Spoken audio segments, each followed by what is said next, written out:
What's up, AP Human Geo? You can hear me, you can see me. If you're feeling super stoked about learning and reviewing for human geography, tell me in the chat, where are you from? Where are you tuning in from? Let's see where you guys are from. I'm going to be like kind of adjusting some of the things that we talk about tonight based on where you're from. So now's your time to rep your city. Let me know where you're at. I'm streaming to you right now from Madison, Wisconsin. It is finally getting closer and closer to spring, but I am super jealous of some of you guys that just like live in nicer climates, because that ain't here. Southern California, Texas, Irving, California, San Antonio. Check that out. There's a lot more of you guys here, so definitely use the chat. We're going to be talking a lot about urban challenges tonight, so we're going to talk about a lot of just like hella relevant stuff, you know, things that you see around your own cities, things that you know, we see a lot on the news, and we read about these things a lot. And I want to know what you see around where you live, you know, questions that you have. If you have any questions about anything that I'm talking about and you really want to make sure that I answer them, put them in the ask a question space. Okay. The chat is for you guys. Feel free to chat with each other. But if you have something that you want to make sure that I answer, make sure to list it and ask a question. Also, something I want you guys all to do right now. How many days away are we from Human Geo? 25? 25 days away from Human Geo. I know you have friends in the class that aren't here right now, but should be studying. I just posted the link on the little green button that you should see. Share this link right now with your, you know, group chat on social media. Get your friends to come, because what we're doing in reviewing live right now is going to help you a lot.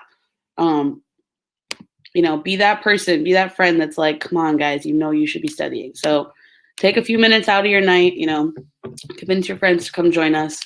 We'll be live for the next hour. Cool. You guys ready? Really curious to hear in the chat. Give me a number 1 to 5. How are you feeling about human geography right now? If you had to take the exam right now, how do you feel about it? 1 through 5.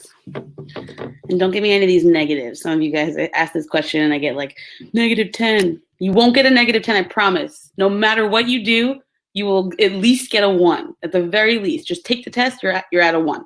Put your name on it. You get a 1. Get a few things right. You get a 2. You know, for 3, you only need half of the points, which is actually really interesting, right? So to get a 3, you need to get half of the multiple choice questions correct, and half of the points on the FRQs. Just half, right? So I know half you think of as like a 50% would be like, you know, a failing grade, but on the AP exam, it's not.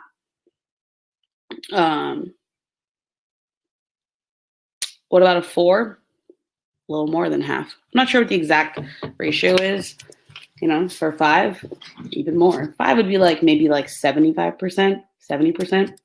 It's not what you think of in class, right? You think of as you're in class, you're taking tests. It seems like, you know, the bar seems higher. On the AP exam, it's really like it's a curve, right? So you can't get a 0. Put your name on it. You got a 1. Am I good at human geography? So I taught human geography in Oakland, and like, what was it that year? 50% of my students passed with at least a 3. So yeah, I'd say pretty good. All right, so I'm going to share my screen. I love human geography, though. I think this is the coolest class. Like, I wish that I had this in high school. I wish that, oh, you know what I'm going to do is I'm going to share the different screen. I wish I had this in high school. I wish I knew that this even existed. It's just like so cool. I don't know. it's so relevant. It's like there's so much in it that's just like exactly what you need, right? All right, so this is the last of presenter view. This is the last of like new content, right? So we've been doing live streams for human geography since September. So we have like 20 something streams up. So if you're not yet a Fiveable member, you can join at, you can click the plus up top or on the page. You can join. You can get access to all those past videos. Myself and Dustin, who's still out tonight, but he'll be back next week. We've been live streaming the whole course. So if you're feeling really stressed out about the exam, highly recommend logging in to that so that you can get access to it. And tonight is the last of like new content. So next week we're going to be reviewing units 1, 2, and 3. So logging in is at the in our web app /app.fiveable.me. We have videos up there right now about like how to study. I recorded a whole bunch of videos on like games you can play and different ways you can study. And then we have all the past replays, past slides, everything from Human Geo up posted. And like Ton said, if you refresh the page that you're on right now, you're actually going to see a link so that you can download the slides. Okay. All right. So like I said, post your questions in the question area. I'm going to check in on those questions every so often and then really, make sure that we answer them all by the end. These are good questions. Awesome. Awesome. Okay. So I will hit those as we go. All right. So let's jump in. So a lot of, all right, before we jump in, quick plug for our social media. Follow us at Think Fiveable, Twitter, Instagram. We're going to be giving away a lot of stuff the next 3 weeks. We've posted a bunch of infographics that are awesome. Check it out on Instagram. So when you're like scrolling your feed, you can actually like stop and study for a second. All right. So this last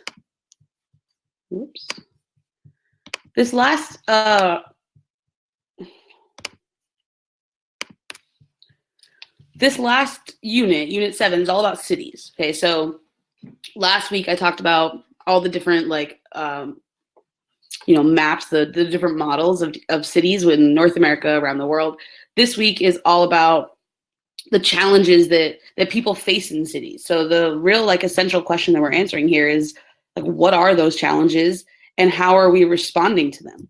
Right? It's there's a lot of different challenges that I'm going to talk about here, and I'm definitely not even going to hit all of them. But this is it's a very, just like human geography is, this is a very like vocab heavy session. There's just like a lot of words, right? So, if you're looking for like, how do I study for human geography? Learn the words, learn the vocabulary. That's like the biggest thing, the key terms. So I highly recommend that if you want to take notes for this stream, obviously it's not mandatory. I don't know that you're going to do it or not. But if you want to take notes for this stream, I suggest the way that you should do it is to make a 2-column chart and track down words that I'll go over. Either I know these ones and I feel really strong about them, and if I had to write about it, I would be fine. Or I don't know this word at all and I need to go back and learn this. Or if you can just take notes like that, that'll give you like 2 solid lists. Things I know, things I don't know. I am not going to briefly go through the whole unit, no. I'm going to focus on this content for tonight. But if you have specific questions about the unit that you really want me to talk about, put them, in the question area. Think really specifically, like think about what is it that you are really feeling stressed about, and then I'll answer that specifically. So if you just sort of ask like a really vague question, I'm probably not going to be able to answer it. It's going to be too much, right? Okay. All right. So the way we're going to go through this is in order of economics first. We're going to talk about the economic issues that cities face. Then we're going to talk about social, cultural issues, and then political, and then environmental. All right, so one of the biggest economic challenges that is in every city is poverty, right? So people don't have enough money to do the things, right? And so some of the features of that, right? This like culture of poverty. So it's not just the fact that there isn't enough money to pay your bills, or that you don't have enough money to survive in your house to pay rent. There's also like other factors that play into that. If you're in a city that has a lot of poverty, if you live in a community that is dealing with poverty, it can lead to things like shortage of housing. We'll talk about homelessness later, but housing shortages is an incredibly important issue. Underfunded schools. So in places where there is a lot of poverty, you see school systems that don't have enough resources, that don't have enough, teachers, have a hard time attracting high quality teachers. A general like shortage of jobs, especially jobs in like entry level positions, right? So, making sure that people have opportunity, have access to jobs. And then even like difficulty with credit, keeping credit scores up, getting access to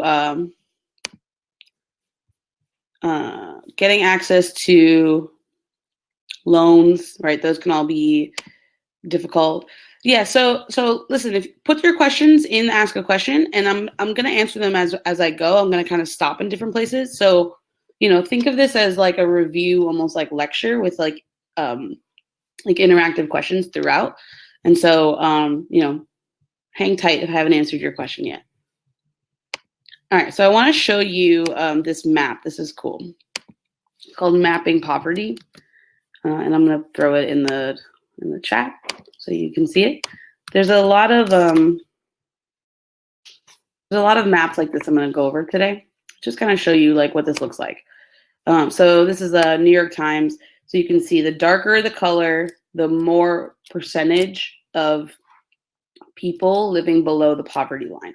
So the poverty line threshold, this is based on data from 2012. So what does it mean to be in poverty, to be below that line? It means that if you are an individual under 65, that you are making less than about $12,000 a year. If you are a family of four, you're making less than about $23,000 a year. These numbers are incredibly low, by the way. So like even people that like make more than $12,000 a year are still not easy. Okay. So some of you guys said you're from San Antonio, right? So here we go. So you can kind of see like it's kind of interesting, right? So you can see these pockets where there's darker colors, where there's more poverty, and they're definitely centered around cities for sure, right? So you can definitely see like, around city areas, we see that. But then the interesting thing on this map is what you can see around rural areas, right? Like even these are sort of like rural areas where there's like Native American reservations, right? This whole region up here, right? So the like huge poverty, huge number of people in poverty. Let's see, New York. Wow, look at that. So you can see just based on like, this within like Brooklyn, right? Like what that looks like, the different neighborhoods where there's a higher percentage of families, that are dealing with poverty, and what that means for them. It kind of really cuts across things. I'm from Georgia. How much poverty is there? Can you look at El Paso? El Paso, yeah. So let's see. Here's Atlanta. Yeah, I mean, look, these different areas in Atlanta. So this doesn't really say, like a total number, but you can see like these areas around Atlanta, there's, 44% of this community. It's about 40%. And then you have like nicer areas, right? So like these areas would probably be more wealthy, 9%, 5%, right? El Paso, you have, let me go to Houston and then zoom out.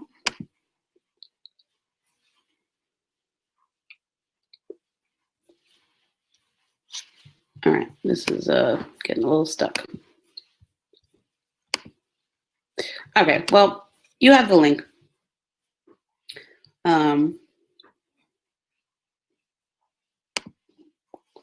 Yeah, you got the link. So,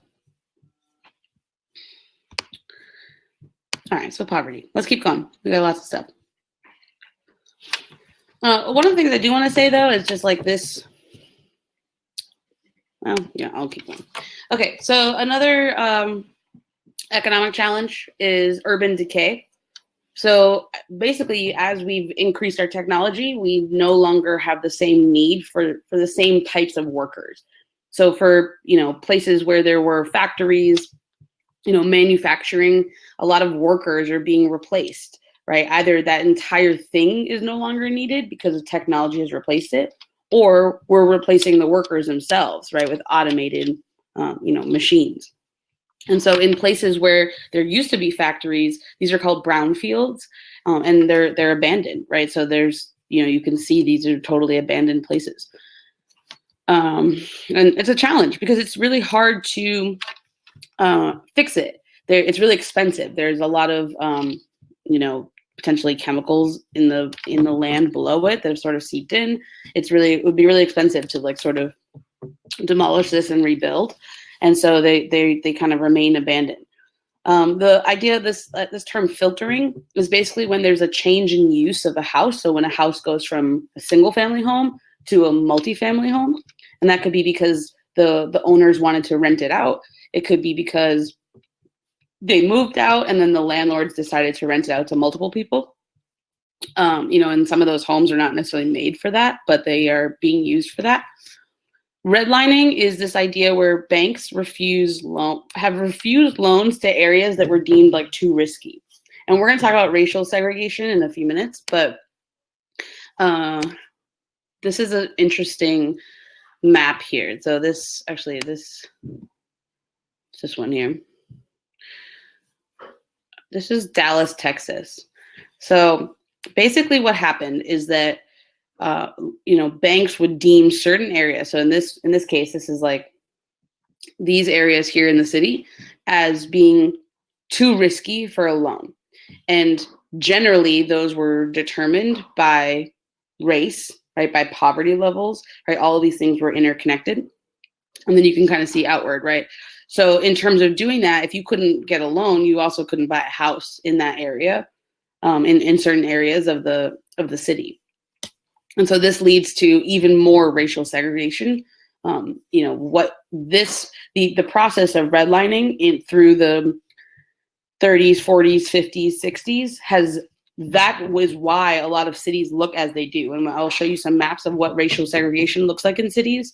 It's not necessarily a line of like, white people can live here, black people can live here. It's based on like laws that limited things like loans and your ability to move around.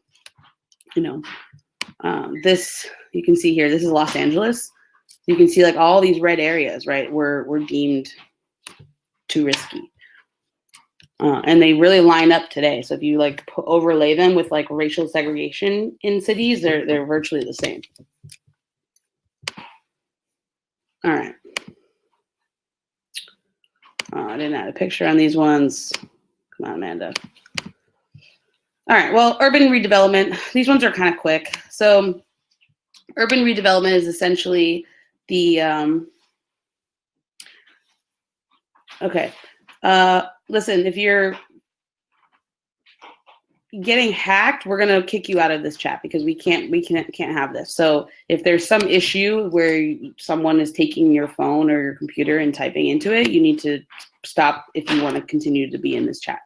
So that's on you, and we'll I'll make that decision in a few minutes if it keeps happening.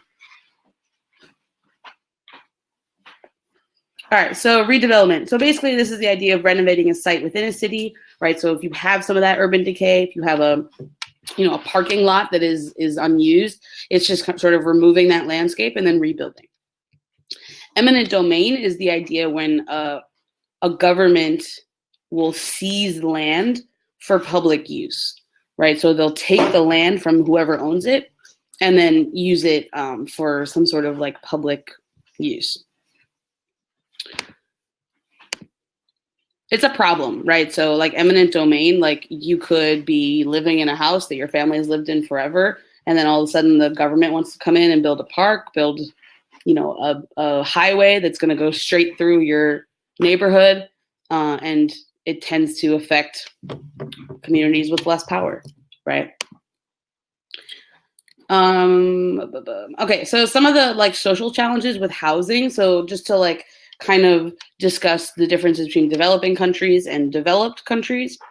Right, so remember, developing countries would be, you know, those where industrialization happened later, and especially in countries where like colonization was a real, you know, reality. So in developing countries, you might have like low quality materials that are used for housing, which can be really dangerous, right? Which can lead to housing and things and buildings collapsing.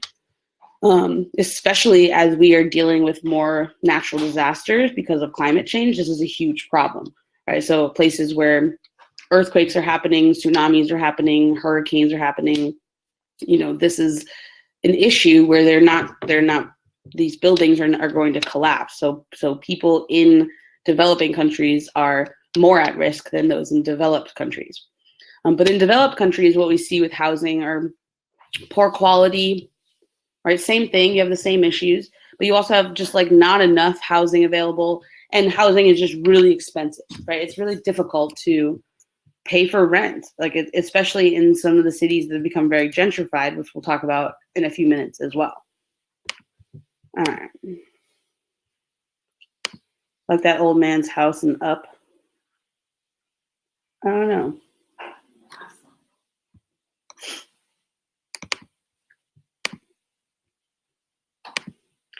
All right, homelessness. Let's talk about homelessness. So this is an interesting graph. It kind of shows the why do people become homeless? You know, I think this tends to get generalized, and there's a lot of assumptions around people who experience homeless. But there's a lot of reasons, right? There's a lot of issues that can happen that can lead to, you know, experiencing homelessness, right? And using that like language, right? Experiencing it rather than being homeless is kind of important, because it's not something that you are, it's something that you're dealing with. And so you have, you know, losing a job is going to be like the biggest thing that would trigger homelessness, because now you can't pay for rent, you can't pay for the things you need, so you can get evicted. But there's also things like, you know, your bills have become too high and you can no longer afford to live where you are. Maybe medical bills, maybe, you know, other types of like legal or things that like may come through. Student loans. You might be living with family and be evicted by a family member. You know, maybe there's some sort of abuse at home and you've left the home and can't afford to live someplace else. You know, all types of different changes in your family situation, issues with drugs and alcohol, some sort of, you know, maybe you were incarcerated and can't find a place to live, or aren't allowed, you know, having trouble to find a place that you're allowed to live. So there's a lot of issues that can happen. And let me see, here we go. Understanding homelessness. This is super interesting. Here's another link that is just like, there's just so many links that I want to share with you. Is incarcerated being arrested. Incarcerated means that you were imprisoned. So you can be arrested and not ever go to prison. So if you were incarcerated, you were in prison for a certain length of time. So this is called Understanding Homelessness. And it's interesting because you can overlay a lot of information here, right? So if you think back to that first unit, when you learned about all the different maps, here is like what is this called? A dot map, or I forget what it's called. So what I did here is I overlaid, so that you can just see, so for every single dot on this map, there are 5 people who are homeless. And what I did is I overlaid education spending, which is just I just think this is super interesting. So you can see that so many of these spaces are not in areas where there's a lot spent on education, right? So remember we talked about that culture of poverty, that idea where in a place that is experiencing poverty, it's not just within a family or within a community. You also have that in terms of schools, education. And so you can see like a lot of these regions that have a lot of people who are experiencing homelessness also are not spending a lot on education, right? So you can see like correlations here.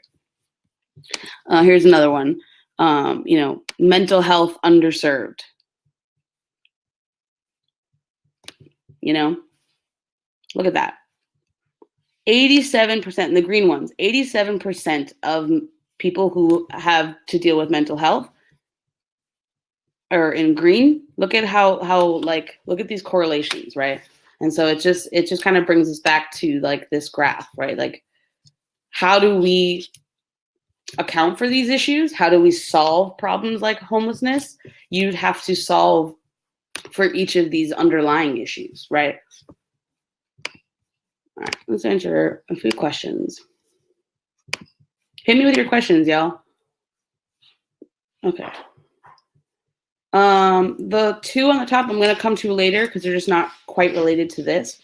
But this one's interesting. Why is poverty defined differently in different places? So in different countries, the standard of living is different. And so the way that we define poverty, right? A poverty line is a metric that's determined based on what the cost of living looks like. And so the actual line of what it would mean to then be in poverty could be different in different countries.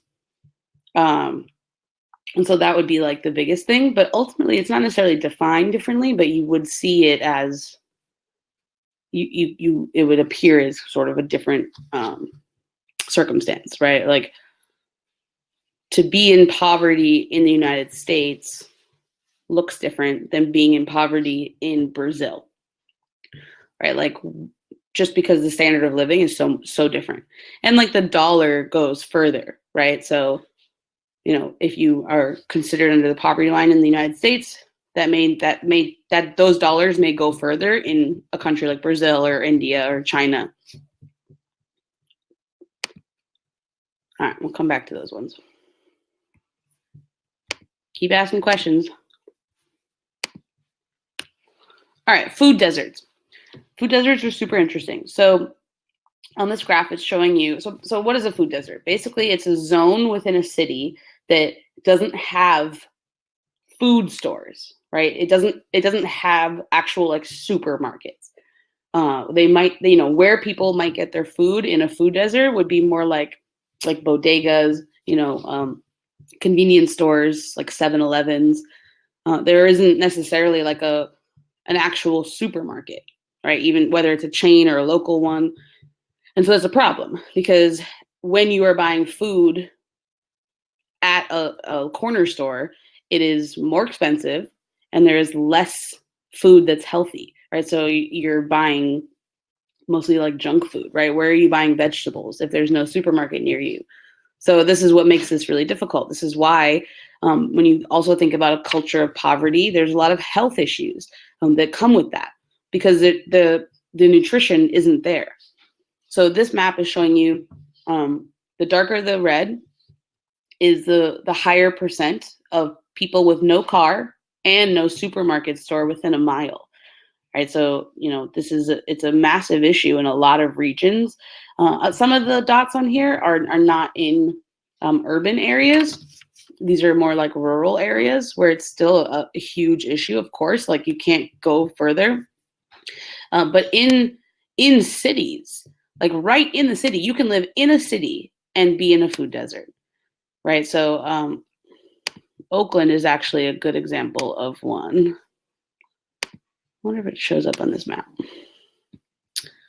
Kind of small, right? So look, you can see these little green ones. So you can live in Oakland. You're in a major metropolitan area. You think of like the Bay Area, Silicon Valley. But if you lived in West Oakland, you are not close to supermarkets. There is no supermarket there. There's corner stores, liquor stores, that's where people buy their food, right? And as soon as some like Whole Foods comes in, then you have issues of gentrification. But this is a huge health problem in Oakland. You just see these all over the place.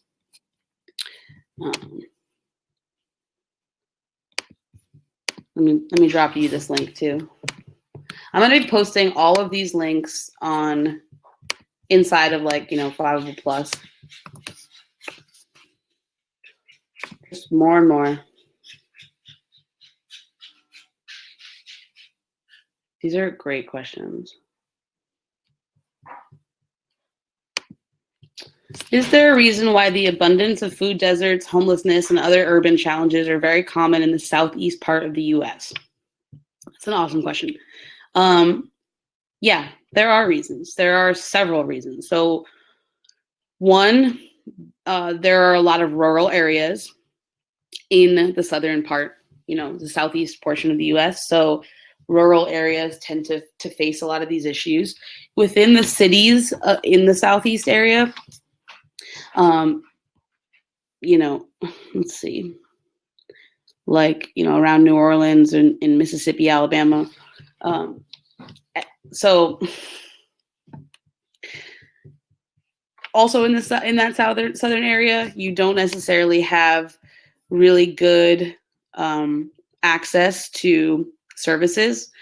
Education funding is if you look at a list of like states that just have the worst education systems, the states of the South tend to come up on that list, like high up. Access to medicine, to Medicare, right? Those states tend to lean Republican, and that ideology would not support as much like government funding of those things. And so those would be a lot of those reasons why.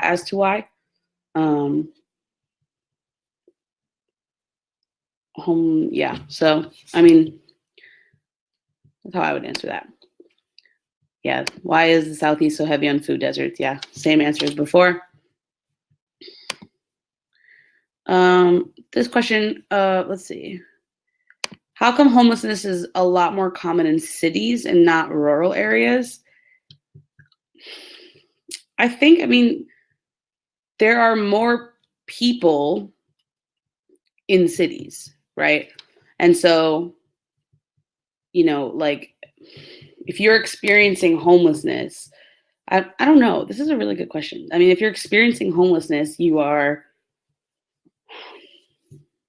do you guys think? Put it in the chat. Why do you think there's more homelessness in cities and not rural areas, beyond there just being more people? I think people are more likely to face some of those issues quickly, right? So losing a job, losing access to housing, and for one of those reasons, it's just more likely to happen in a city. Yeah, this idea right here, Caitlin says, living in a rural area is cheaper. That's a perfect point. So if you live in a city, it's more expensive to find housing. Therefore, you are more likely to experience homelessness. If you live in rural areas, it's easier to find housing because it's more affordable. A 2-story house in Iowa is $40K. I gotta move to Iowa. I feel like it could be because if someone becomes homeless in a rural area, they move to the city for a job opportunity, for sure, right? There's more people just live in cities. There's more job opportunities. Technology taking over in the city, yeah, that could definitely be the case. Right. So if technology replaces a job opportunity that you have in a rural area, like on a farm, you may leave the farm and go to a city, right? But you don't necessarily leave, there's less movement the other way. Can taxes affect poverty? Yes, in both senses, right? Taxes are used to support services for people that are experiencing poverty, right? So we can build services, we can build community centers, things like, food stamps, like welfare, like any of those things are funded by taxes. So taxes can help fix poverty. They could also lead to poverty, right? So like, I mean, it doesn't necessarily like lower the amount that you spend, but if you are not able to pay your taxes for some reason, that can be a burden on you. That could lead to different issues. So this question here, how come people tend to live in the South? I mean, people live in the South, people live anywhere for all different reasons, right? So, I mean, historically, like people want to stay where they live. So, you know, there's no, even though you might look at this and you're like, well, there's so many food deserts in the South, why would people live there? They're not like choosing to live there, right? They live there because their families live there, because the past generations have lived there. Someone moved there from, you know, somewhere, right? Like, unless are of Native American descent, like your family got to where you live because of migration, whether it was forced migration, whether it was voluntary migration, someone in your line, in your family line moved there and set up shop, right? You build community, you have wealth in your home, in the things that you own. And so you don't necessarily want to leave unless you don't have opportunities, right? There's something pushing you out, or you've been sort of pulled into a different place. It all goes back to that migration chapter, right? Unit 2. A little bit of review there. I think there's like a lot more slides. All right, we're going to pick it up a little bit. Okay, let's talk about racial segregation. Okay, so I want to define 2 terms here. So when you think about racial segregation, I know you think about, you know, the 50s and the 60s, and racial segregation has happened before by law. This is this term like de jure. It literally means like there was a law that said, you know, people of color had to live here and white people could live here. That is one form of segregation. Another form is just like de facto. It's like by fact. It's people live in different areas. Just, you know, that's what's happened. And it could be as a result of past laws, or things like redlining, where, you know, people were sort of pushed to live in certain areas. But it also could be a result of like ethnic enclaves, like, you know, like a Chinatown area where a lot of Chinese communities live. It's because there's an attraction to live around, you know, like people. So if you're moving here from China, you want to live, you might know someone, it might, you know, be more comfortable. And so it's not that Chinatown exists by law.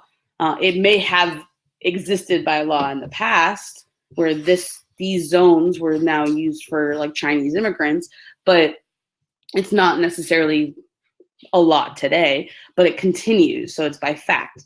So there's a couple of like terms here. There's blockbusting, where investors might like scare certain communities into selling their houses so that other they'll basically tell them like, you know, you might want to sell your house because there's a lot of like Black families moving in and the value of your home is going to go down. And then people will sell their house, but then the investor will swoop in, buy it at a low cost, and then develop it out. Not a good thing. And then, of course, this like urban colonies, ethnic enclaves. So, you know, we've talked about this a lot. Like you really do see neighborhoods across the country that are incredibly segregated. I've seen some statistics that like schools are almost like they're almost more segregated today than they used to be, right? Even by law, they, you know, used to be segregated until Brown versus Board of Education. But today they're incredibly segregated because of where people move to and what communities they want to be a part of. Yeah, I know I see your questions. I just want to make sure that they are, I'm kind of like continuing to talk about things that are related. And so I will get to them towards the end, I promise. Is blockbusting, question, is blockbusting illegal now? So, thank you. Blockbusting is illegal in a lot of areas, in a lot of cities. In some cases, there are like specified laws that that do not allow that, especially having to do with race. However, it still happens. People find ways around it, and it continues. Thank you for answering. So yeah, some of you guys know the answers to these questions. If you can go in there and answer them, that'd be super helpful. Okay. All right, gentrification. So whatever city you live in, I'm sure that you've seen gentrification, right? So this is basically where inner city housing becomes renovated for people with higher incomes. Sometimes you see it in terms of like condos being built, right? Like really nice condos. You'll then see businesses start to move in that are more aligned to people with higher incomes, like a Whole Foods, like a Starbucks, right? Some of these like nicer establishments. And it makes it really difficult because it really drives up the rent everywhere else, right? So I have an image of Oakland up here where you can see this like advanced gentrification where the rent in these areas, these purple areas, it didn't always used to be a nice neighborhood, didn't used to be expensive to live there. And so there's plenty of people who've lived there forever, right? That's where their families have lived for decades. And now, because San Francisco got so expensive, people started living in Oakland and then going into work in San Francisco. And so you have all these nice condos that have come up, and it drove up the rent prices, right? So now if you don't make a lot of money, you don't work for Google or Facebook, you're a teacher in Oakland, you can't necessarily afford to live. The rent is so expensive. And so it's happening everywhere. You can see it happening. You can really see, you literally can like watch it happen, right? You can see it happening before your eyes where, these nicer buildings come in, the more upscale restaurants and supermarkets and stores that are specifically catering to people who make more money. And so it makes it very difficult if you do not make a lot of money. Okay, so some political challenges. So we'll just sort of run through these. One political challenge is public transportation. So as there's more people, there's a lot of cars, and cars cause problems. There's pollution, congested roads and traffic, and having to use land for parking, right? So we could have been using this for other things. We could have had a park here, but instead we need to have a parking lot, right? A parking garage. And so because of that, we build public transportation systems, right? Buses, subways, and even now you see like, Uber and Lyft and all the like scooters that are around as just like another version of like a privatized public transportation, right? So there's a company making money off of that, but it's sort of solving some of these problems. So, here's like the T in Boston where you can just see the like, the map. And in big cities that have public transportation, it's really good because you can get different places without having to have a car. But it poses a lot of problems because it's very expensive to maintain and to update. And so the prices of like tickets keep going up, which then marginalizes people who don't make enough money for it, right? So people who are in poverty need it the most, but are least likely to be able to afford it. Huge challenge. And just like general infrastructure, right? So not just public transportation, but also like roads and bridges and buildings like police and fire stations, public works, water, gas, Wi-Fi, right? Having the ability to get Wi-Fi is a privilege, right? There's a lot of rural communities that don't have access to Wi-Fi. Like you think about those like maps that like Verizon will post, right? And like, look at all the places that we have coverage. It's in 80% of the country. Well, there's places that don't have coverage, right? That don't have access to like cellular data or Wi-Fi. And, and of course, like the whole world, right? There's plenty of regions without that. And so this is all part of infrastructure in keeping the city maintained and keeping it useful for people.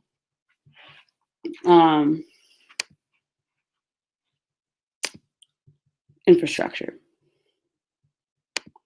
Okay, this question here is on point. Can gentrification raise property taxes? Yes.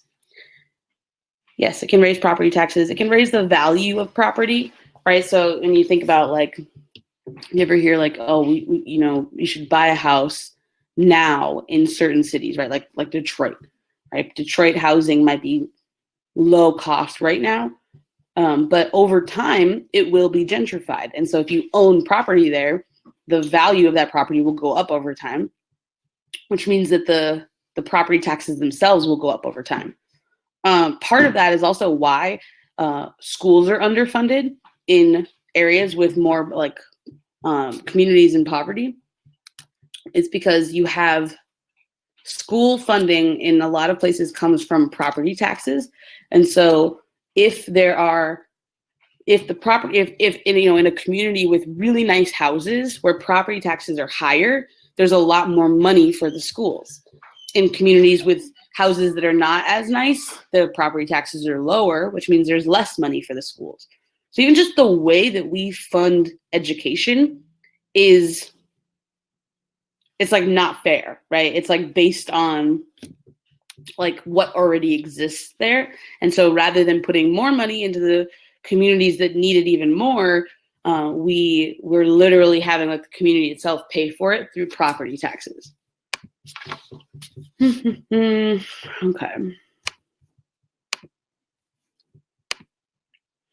Okay, so another political challenge is this like informal economy. That's basically any part of the economy that is not taxed. So it's just not like an actual business, right? It's not like a registered business. And so it creates this like shadow economy where, think about like food carts, parade vendors, street markets, drugs, right? Like any of these things are part of an informal economy. It's all happening. There's supply, there's demand, there's sales that happen, there's entire like, businesses that happen totally under the table, right? Even like babysitting, right? Like, you might go like mow a lawn and make some extra money from that. That's all part of an informal economy. So this is an interesting little graph that says like estimated size of shadow economics. So this is truly much, much, much larger in developing countries like Haiti, Pakistan, Kenya. You can see like Russia has a massive shadow economy, that like black market, right? But of course it happens in every city, and it's not necessarily like a problem, except that it's one untaxed, right? So you think about what those taxes do for people and for services.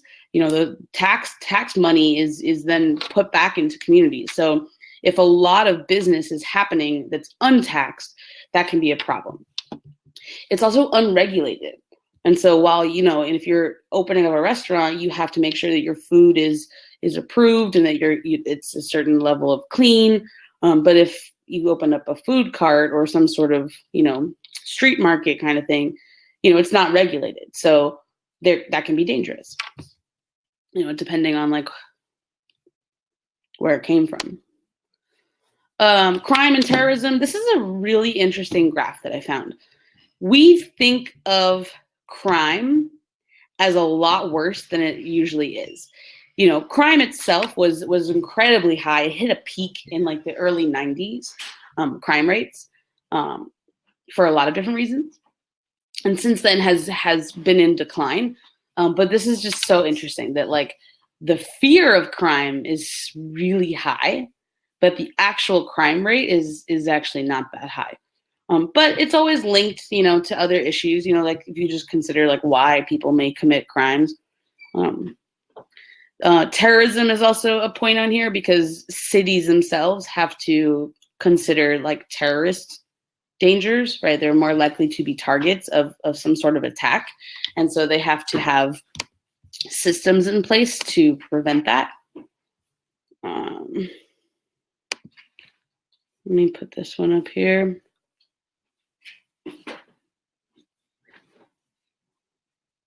Okay, I'll come back to that one. Okay, all right, let's talk about some environmental challenges. Things like urban canyons. This is like you have all these tall buildings and then there's really intense wind in between them. If you've ever experienced those like wind tunnels, it's a challenge for cities to deal with. Just like the presence of buildings is not something that's natural. So what does that do to the environment around? Heat islands. It's literally like there's some parts of the city that are warmer than other places, and it has to do with buildings and concrete and whether there is sun or the sun itself is being sort of trapped within areas. And so generally downtown areas represent like the highest level of heat, right? It's hottest downtown, where all those buildings are. And then other places there's a little bit more like grass and more open spaces, and so it's a little bit less warm. So these heat islands, this is true, like this is almost exact graph, like in almost every city, this is what happens. Wildlife, so you have a couple of issues. You have like the actual native animals of that region that get pushed out of their habitats. You then get this like urban wildlife, like rats, raccoons, squirrels, pigeons, and these can be just like super annoying, but they also can spread disease. And then you have like wild animals, like escaped pets. There's a really fascinating documentary that's called, what is it called? It's basically this, I can't remember what it's called, but it basically shows what would happen if all humans just like ceased to exist. It doesn't explain where the humans went. It just like literally like removes all humans and then shows how fast cities would decay and in what order, what would go first, what would happen to all the buildings, to all the different cities if there was just no more humans to take care of it. And there's just there's an interesting scene where all the pets are just like, around, they're escaping. It's just a random, I can't remember what it's called. I'll have to think about it.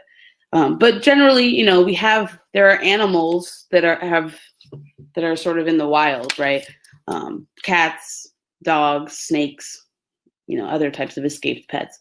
And so all the wildlife poses challenges, especially around disease, and safety for the animals. Pollution. So obviously, we have in the last century just ruined our earth. And so here you can see that South America, North America are really the biggest culprits of this. You have this like peak pollution in sort of the 80s, 70s. And then since then, in South and North America, we've been, in Europe, we have been, dealing with it. We've been implementing different ways to change that. But in Asia, it's just on the rise. In Africa, it's kind of on the move a bit. So pollution is a huge problem. What will we do to solve it? How will we prevent, air pollution, water pollution? It can lead to disease. It can lead to things like asthma. And we see this especially in communities within cities that are sort of dealing with the brunt of this. Urban sprawl. So this is basically that you have your like central business district, your CBD, and then you get this like rapid spread of the city outward. So where cities used to grow up, right? You have a building, you're going to build higher and higher. They now sort of grow horizontal. And so they just keep spreading. And so the problem with that is that any sort of all the environment around is now taken over by the city land. And that can be completely detrimental to like biodiversity, right? So plants and animals that are native to those areas are just getting taken over, right? So, as we keep building and leaning outward, like what do we do? How do you stop a city from spreading? One of the ways that you can do that is what's called green belts, and I'll talk about that in a second. But another issue here too is leapfrogging. This is basically like choosing a place kind of far away from the city and then developing that area and making it really close to a highway. So you're a bit outside of the city, but you're close enough to the highway that you can move around quickly. And so this is leading to even more urban sprawl, right? Because now here's a city, someone's building over here, that's going to get connected even quicker, right? So it's literally like, instead of just building out from the city like one after the other, it's like jumping over, right? Building out here, and then this all gets filled in. Okay, so let's talk about like, what do we do about this? What are we doing to keep our city sustainable, to prevent, destruction of environments, to support people? And so part of this is with things like green belts, right? So you can restrict development of an area, like in London, right? There's a lot of restrictions around the city of London where you can, and a lot of times it's literally like keeping it green. You're not allowed to build on this area. And so when you're not allowed to build on the area, people figure something else out. They might literally like find little pockets of places in cities to build, right? Find places to redevelop. Other options are things like smart growth. And so you can enact policies to preserve farmland or other kinds of open spaces, right? Parks, woods, wooded areas. And so, you have to like think about the city plan before it just happens, because it will naturally just spread. And so just making sure that you are planning a sustainable city so that it can grow in a way that doesn't harm the environment, and is just using even more sustainable practices, right? Like new urbanism. So what are we doing inside the city? Which, by the way, this idea of new urbanism was an FRQ like 2 years ago. So this is how like all these different terms can come up as an entire FRQ. Not to scare you, but this is real. New urbanism is meant to reduce sprawl and keep the city sustainable, right? You can increase affordable housing. You can make the city very walkable, right? You can create bike paths. It's like, what can you do? Like, how can you change the way things are built so that housing doesn't get too expensive, right? So that, maybe the houses themselves might be smaller or, built up in a way where a lot of different people can live there. And then just making sure like sidewalks exist and that it's easy to walk to different places. It's safe. You have lights, signals. The issues with new urbanism are that there are existing zones where you can build, and public opinion. Sometimes people don't want this. People push back on all kinds of different issues, different policies. Okay, and then the last two things would be urban infill. This is literally where you find areas within cities and you build. Like, look at this little, here's a street. Someone's built like greenhouses up, right? So now there's these plants, maybe they're gardening, maybe this is used for other purposes, but they literally have found a way to just like build up in this tiny little area. Right? There's no space for a park, but they've built this to sort of fill in the areas within a city that were not being used, and then using them for other things. Even building like gardens on top of buildings, right? We're starting to see that more, like community gardens on the top of like apartment buildings. And then the last thing is it's called ex-urbanism. So it's different than suburbs because they tend to be way further out. Whereas suburbs are just like right around the city. These tend to be more in like almost like rural areas where, remember when you studied migration, for every flow of migrants into the city or into a country or into, any region, there's also a flow leaving. And so as more and more people have moved to cities, now most people in the world live in a city, you also have people that have left cities. Plenty of people for all different reasons. And so these exurbs have been created. All right. Okay, so I am going to X out. That's the last slide. So if you haven't gotten these slides yet, you can refresh the page that you're on and download them. Highly recommend. This is, good chunk of slides. Toot my own horn. All right, so let's look at these questions. So what are zoning regulations? So zoning regulations literally describe what is allowed to be built in a specific region. So whether it's these this area of streets or this entire neighborhood or this entire part of the city, or the whole city. Right? What is allowed to be built? What are the restrictions around the actual buildings? How tall can they be? What can they be used for? Are they residential? Are they business? Are they commercial? Are they, like for manufacturing regions? Are they meant to be farmlands?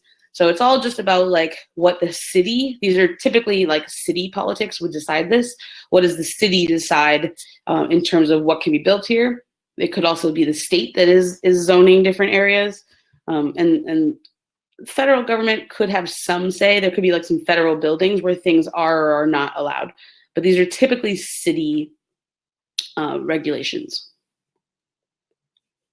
Okay, primate cities are cities where it's a city that is more than twice the population of the second largest city in the country. So, for example, Paris. Paris is a huge city in France. The next largest city in France is at least half the size of Paris, smaller than half the size of Paris. So we don't have a primate city in the United States because there are a lot of really big cities, right? So you think about like maybe New York is one of the biggest cities in the country, but Los Angeles is also a huge city. It's not half the size of New York. Another example would be like Nairobi, London, Berlin, probably Hong Kong. I'm trying to think of other ones. Probably like Jakarta.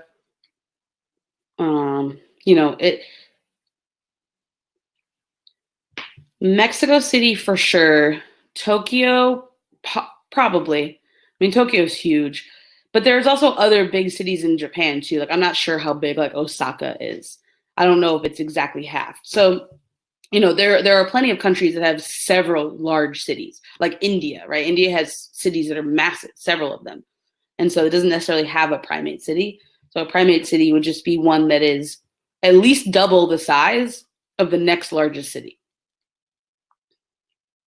You could even think of it like within a state too, right? It's usually thought of within a country though. Okay, what are the positive first of century city revival and renewed? To be honest, I don't even know what this means. I mean, it seems like you maybe have just kind of copied and pasted this from somewhere. Positive first of century city revival. Yeah, so if you want to clarify this in the chat, I'm happy to try to answer it, but I'm not really sure what you're getting at in that question. All right, y'all.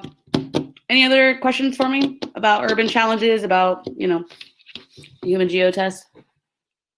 No, ma'am. Cool.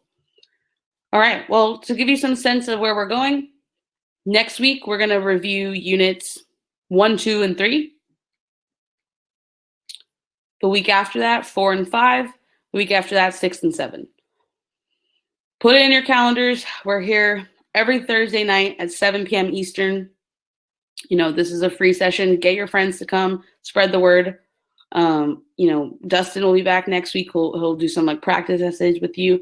And then the week of the exam, we're going to be live 3 nights, the night before that, and before that.